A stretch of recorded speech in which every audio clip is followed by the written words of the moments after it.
अस्सलाम वालेकुम नाज़रीन, आप देख रहे हैं सफ़ा टीवी न्यूज़। मैं हूं आपका मिसबाह मोहम्मद। नाज़रीन, ये देखते हैं 10 बड़ी और अहम खबरें सफ़ा टीवी न्यूज़ पर।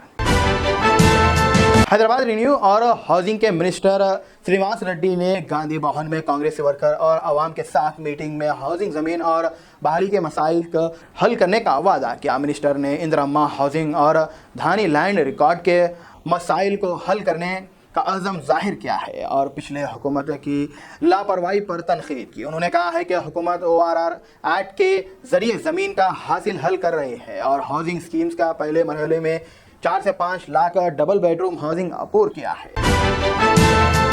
हैदराबाद के मेट्रोपॉलिटन एरिया में रियल इस्टेट्स कंपनीज और प्रॉपर्टीज़ की बिल्डिंग्स और सेलिंग में इजाफा देखा गया है। खास करके ऑटो रिंग रोड के आगे रेजिडेंशियल लेआउट, फ्लैट, विला और कमर्शियल स्पेस में ज़्यादा इन्वेस्ट कर रहे हैं, लेकिन ऐसे मौके के साथ फ्रॉड केसेस भी बढ़ गए हैं जहां बायर्स को कमी रिसर्च की वजह से नुकसान होता है। इन मसाइल के बचने के लिए प्रॉपर्टी डिटेल्स समझना और ज़रूरी परमिशन चेक करना अहम है। RER रजिस्ट्रेशंस, बिल्डिंग की क्रेडिबिलिटी और लीगल कंप्लेंट्स जैसे पॉइंट का ख्याल रखना ताकि आपके इन्वेस्टमेंट में सिक्योरिटी रहे। रेड हिल्स के एरिया में नीलोफर कैफ के करीब एक खौफनाक हादसा हुआ जहां पर नशे में धुत ड्राइवर ने तेजी से चलाई गई गाड़ी ने एक ग्रुप को टक्कर दे दी, जिसके कई लोग जख्मी हो गए हैं। यह वाकया आधी रात को करीब नामपल्ली पुलिस स्टेशन के हदूद में पेश आया। आइन सोर्सेस के मुताबिक नशे में ड्राइवर ने गाड़ी कंट्रोल खो दी है और जिससे टक्कर हुई। 3 जख्मियों को हॉस्पिटल पहुंचाया गया है। मुकामी लोगों ने ड्राइवर को भागने से पहले पकड़कर पुलिस के हवाले किया और पुलिस ने ड्राइवर को गिरफ्तार कर लिया और गाड़ी को चेकिंग के लिए कब्जे में लिया गया।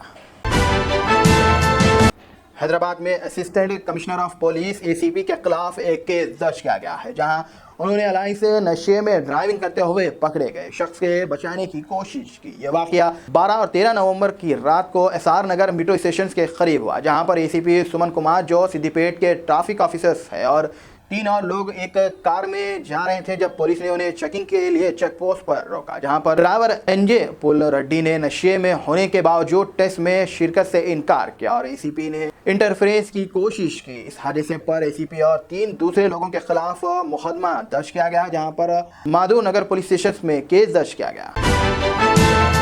हैदराबाद में हवा का गिरता हुआ स्टैंड हेल्थ के लिए खतरनाक है। शहर के एयर क्वालिटी इंडेक्स AQI 69 है जो कि मॉडर्न लेवल है, मगर कुछ हेल्थ कॉर्नर को भी दर्शाता है। मामले पर माहिरीन का कहना है कि हैदराबाद की हवाएं में रोज़ाना सांस लेना लगभग 1.4 सिगरेट पीने के बराबर है, खासकर बुजुर्गों और मासूम बच्चों के लिए। और इसके अलावा मरीजों के लिए हवाएं नुकसान हो सकती है। लोगों को बाहर कम निकलने, मास्क पहनने और इंडोर एयर प्यूरीफायर का इस्तेमाल करते हुए अपने हेल्थ का खास ख्याल रखने की सलाह दी गई है। रेडी हेडलाइन कंपनी रैपिडो ने अपने नुकसान को YFY 20 की जुलाई-सितंबर क्वार्टर में कम करने के लिए, जो कि पिछले साल 74 करोड़ रुपीस का घट करके इस साल 17 करोड़ रुपए रह गए हैं। कंपनी ने कहा है कि उनका total over order value GOV में भी ज़बरदस्त इजाफा देखने को आया है, जो कि 977 करोड़ से बढ़कर 461 करोड़ रुपीस हो गए हैं। रीडर ऑर्डर भी डबल होकर 207 मिलियन हो गए हैं। रैपिडो ने अपने फिक्स्ड एक्सपीरियंस में भी 50% रिड्यूस हासिल किया है और अब रोज़ाना राइड वैल्यू 2.6 मिलियन है, जो कि उनका मार्केट शेयर के इजाफे को दर्शाता है। रोड ट्रस्ट ने जुमेरात को ऐलान किया है कि कर्नाटका, वेस्ट बंगाल, उत्तर प्रदेश और झारखंड के 5 तलबा को 2050 के लिए स्कॉलर्स के तौर पर मुंतखब किया गया है। इनका इंतखाब एक मुसाबिक़ा भरा इंटरव्यू और एप्लीकेशंस के प्रोसेस के बाद हुआ। ये तालबा अक्टूबर 2025 में ऑक्सफोर्ड यूनिवर्सिटी जाएंगे, जहां वो दुनिया भर के स्कॉलर के साथ मुकम्मल फंडिंग पोस्ट ग्रेजुएट तालीम हासिल करेंगे। इस साल के विनर बेंगलोर, कोलकाता, गाज़ियाबाद और रांची से ताल्लुक़ रखने वाले हैं और अपने फील्ड में हमें तहक़ीक़ात करने का अज़म रखते हैं। Telangana public service commission TSPSC ने 17 और 18 नवंबर 2024 को होने वाले ग्रुप 3 सर्विस भर्ती इम्तिहानात के लिए माने अशिया और रहनुमाई खतूत की फहरिस्त जारी की है। इम्तिहान में 1401 मरकज़ होंगे। मना अशिया में जेवरात, मंगलसूत्र और चूड़ियों के अलावा इलेक्ट्रॉनिक डिवाइस, घड़ियां, बटुआ, हैंडबैग, जूल, राइटिंग पैड और लूज शूज शामिल हैं। कैंडिडेट को जूतों के बजाय चप्पल पहनने की जरूरत होगी। इम्तिहानात 2 सेक्शंस में होंगे, सुबह 10 बजे से 12:30 बजे तक, दोपहर 3 बजे से 5:30 बजे तक। दाखिले के लिए टाइमिंग भी दिलचस्प होंगी। ये खबर को ज़्यादा से ज़्यादा ज़रूर शेयर करें। तेलंगाना में इंजीनियरिंग के ख्वाहिशमंद जो मैनेजमेंट कोटे की सीट हासिल करना चाहते हैं, उन्हें फीस में 3 गुना इजाफे का सामना करना पड़ सकता है। Telangana council of higher education TGCHE के अगले एकेडमी साल से ये फीस बढ़ने का मंसूबा बनाया गया है। अगर ये हुकूमत से मंजूरी मिल जाती है तो प्राइवेट इंजीनियरिंग कॉलेज में मैनेजमेंट कोटे की फीस 3 गुना तक बढ़ दिया जाएगा। इसका मकसद ऑनलाइन सिस्टम के जरिए ट्रांसपेरेंसी और फिटनेस लेना है। TGCHE का प्लान है कि मैनेजमेंट कोटे के एडमिशन्स की मॉनिटरिंग की जाए, जैसे मेडिकल और डेंटल कॉलेज के सीट्स के लिए होता है।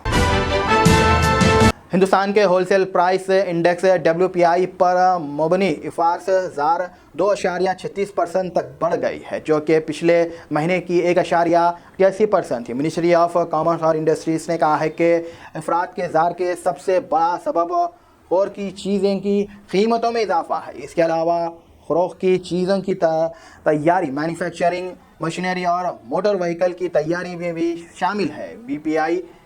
WPI फूड इंडेक्स के मुताबिक अफराद ज़ार की इस महीने 11.69 तक बढ़ गई है, जो पिछले महीने के 9.40% तक। प्राइमरी आर्टिकल इन्फ्लेमेंट 8.9% तक बढ़ गई है, जबकि फूड इलेक्ट्रॉनिक्स की इन्फ्लेमेंट 5.87 की कमी आई है। नाज़रीन, फिलहाल के लिए इस न्यूज़ में देखने के लिए आपका बहुत बहुत शुक्रिया। अगर आप नए हैं सफ़ा टीवी न्यूज़ पर तो प्लीज़ सब्सक्राइब जरूर करिए और साथ में बेल आइकन दबाएं ताकि आने वाले सभी नोटिफिकेशंस आपको मिलते रहें। फिलहाल के लिए इतना ही। अल्लाह हाफ़िज़। जर्मनटन super speciality hospital, national award winner doctor Mir Jawad Jar Khan, German trained senior orthopaedic surgeon and director, माहिर डॉक्टर्स डॉक्टर वासिफ आजम और doctor Bharavi Chanduri, senior cardiologist और दीगर डॉक्टर्स नुमाया खिदमत अंजाम दे रहे हैं। Robotic surgery, advance cath lab, MRI, operation theatre, ICU, 2D ultrasound जैसी सहूलियात से आरास्ता कॉर्पोरेट लेवल हॉस्पिटल। वाजबी फीस में हर मर्ज से शिफायाबी के लिए Germanton super speciality hospital, Attapur.